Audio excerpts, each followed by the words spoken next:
Hi, my name is Randy Bias, and I'm the director of Harbor Crest Counseling.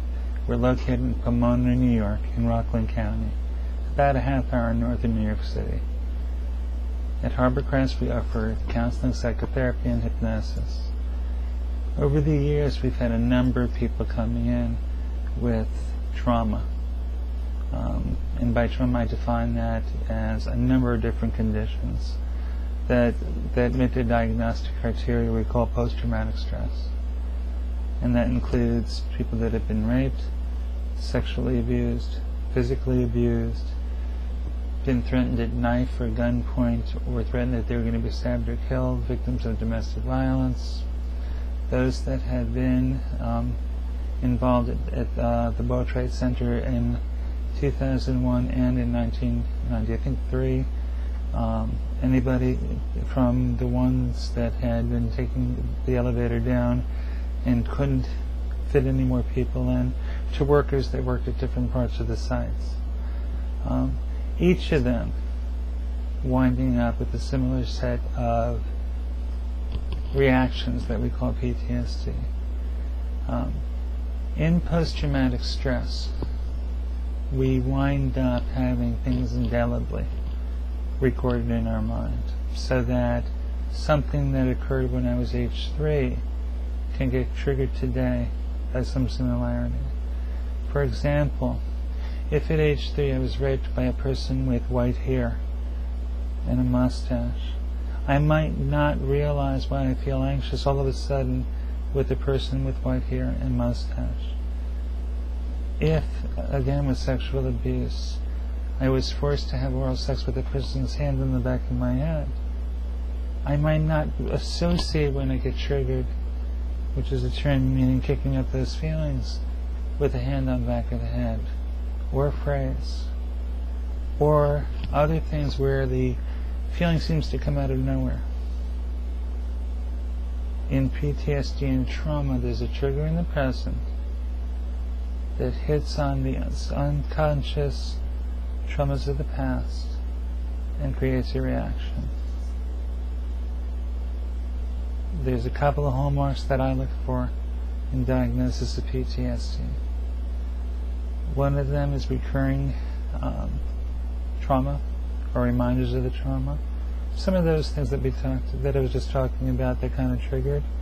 Another one would be a guy that was driving, a police officer driving past a smokestack that had a panic attack. Didn't know why he had that panic attack until I helped him look back, and we found that the trigger was it reminded him of being blown under a fire truck and walking out over dead bodies on 9/11. Pardon me for a second. I had recorded this before and by mistake forgot to turn that on. The second thing that we see is something that's called psychic numbing, kind of shut down feelings. During a trauma, we stop feeling. It's kind of feeling like we're looking outside, looking in. It's a protective mechanism. In PTSD, we may feel disconnected or sound disconnected or to be disconnected. So that's another symptom, avoidance. I have 2 girls that I'm working with that were feeling that they were going to be raped at the mall, nearby a Palisades Mall. They had been in the bathroom in the after hours and had guys outside the bathroom starting to make threats and coming in. And only when one called her mother that was nearby did they run out.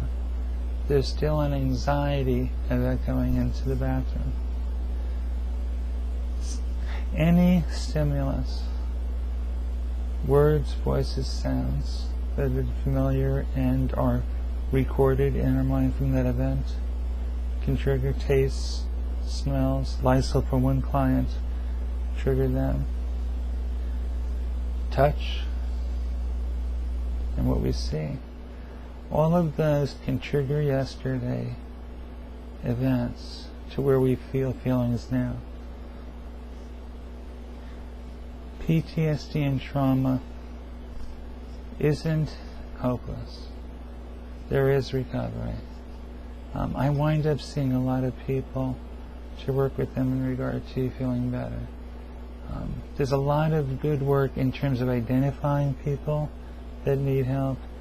I'm somewhat disappointed in the help that people don't get, which is part of the reason for me recording this series. One, for the clients or potential clients of different therapists around, and then another one that I want to do for therapists themselves. When we've been traumatized, it is not pathology, it's not something wrong with somebody. To me, to some degree, it's a conditioned response. It is an association of a stimulus, like a ringing bell with food. With a guy named Pavlov that trained the dog with a bell when giving food. We do that enough, we wind up associating the two. If I needed to find out how Dad was, for example, whether he was going to be mean and abusive or not by the sound of the key in the door, whether I had to pretend if I was asleep or not, then that was something really important that still can affect today. Therapist is key when we're stuck with that PTSD. One that knows what they're doing and works with trauma. It is not unusual, in fact, often where I wind up working with somebody that's been in therapy for years and trauma hasn't even been worked on or identified. Or somebody's been given a diagnosis of post-traumatic stress, but nothing's been done.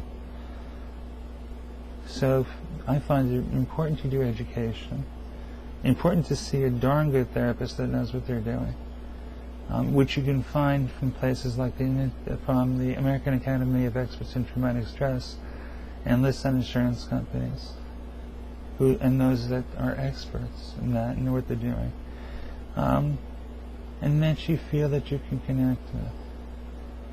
Really important that they seem to give a damn. Even though I am male, I have clients feel comfortable with me, both male and female. There's an awful lot of people that have been traumatized. The percentages that I've heard are astounding. That 1 in 4 girls will be sexually molested by the age of 16 or 18. I have to look back at that stat. And 1 out of 10 boys. And that there's a lifetime precedence of traumatic events of 38%. So very high numbers, knowledge about the condition, we identify it, but a lot of times things are then lost. People, the client, may avoid because they're afraid that it will feel too uncomfortable to work through. A therapist with a client coming in may avoid because it may be uncomfortable for them to even address. Not addressing the trauma leaves somebody keeping on getting triggered and not knowing why. If we think of the trauma or things that have been traumatic as being put into a tank, it's when something comes up, we just put it in the tank and say, I don't want to talk about it, I don't want to think about it, I don't want it to be here at all. The tank gets more into pressure. When something in the present touches on it, it connects to that tank and it blows. Perhaps the person winds up having an explosion verbally and doesn't know why. Or reacts in a way that they don't understand. Or cuts their arms, not as a suicide, but as a thing to hurt themselves, or burn. Or they get drunk, eating disordered in terms of anorexia or bulimia, or a whole host of other ways. Ways of dealing with the anxiety and pain that they're going through. We'll be going more into trauma as we go further on this. Please, if anything you hear triggers anything, really important to go to a therapist that's really good. There is hope, there is help. Do look around. Untreated trauma is the problem. Having somebody know that there is a way out, that they're not crazy, that this is a set of feelings and symptoms that are understandable and workable, are important. We need to just take it one day at a time, head in that direction of taking care of ourselves. and not beat ourselves. Recovery is a process, not an event. I had read in a book by a woman named Claudia Bly. We will get there. Take care. If you have any comments, questions, or wish to know more, you can reach me at randy@harborcrest.com. That's randy@harbor-crest.com. And I will be adding more to this later on. Take care of yourself. Bye-bye.